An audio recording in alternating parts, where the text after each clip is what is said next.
talking about that.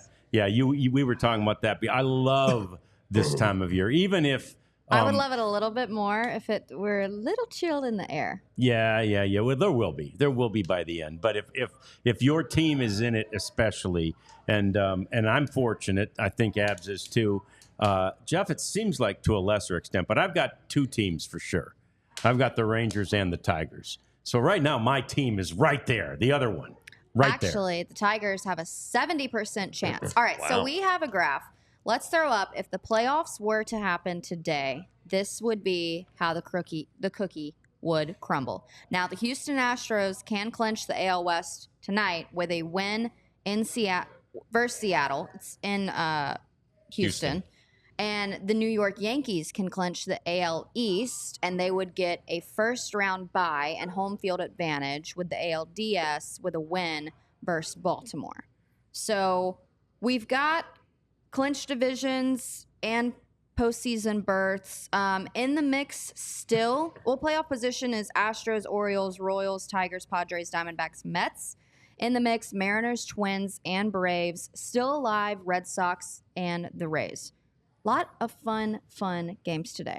I'm probably going to split screen and watch the Rangers because we're talking about it, and then honestly Mariners and Astros because it's who was it? Logan Gilbert and Framber Valdez. I mean, that's going to be a great game. The Tigers, it's probably going to be Scooble's last start of the regular season. Well, and he'd line up for 162. Right, but if they clinch before 162, they'll want him for game one of that playoff series, which will be Tuesday. So Scooble, this is just a crazy stat I found today.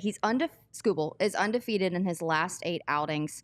He has a 2.2 ERA, and he's 5-0. In those 8 outings, he's walked just 8 batters and struck out 59.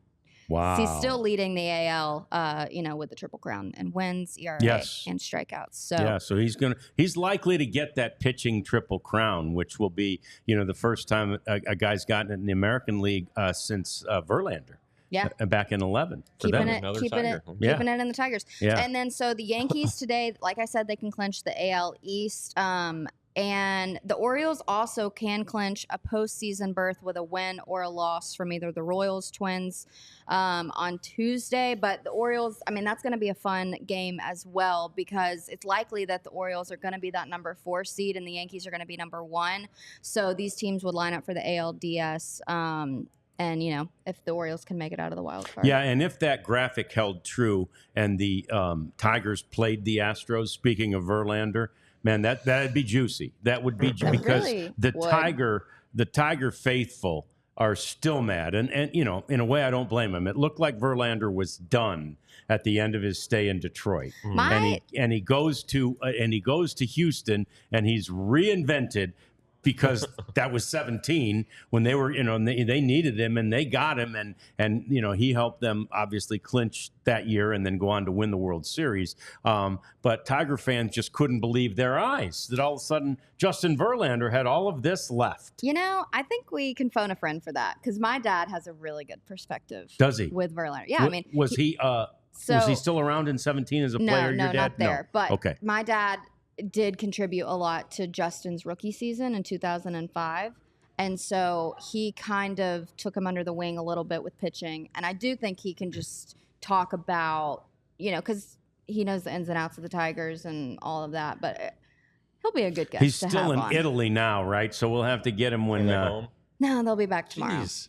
I know. All right. What a beautiful. Trip. Well, that's great. We all silly like the mayor.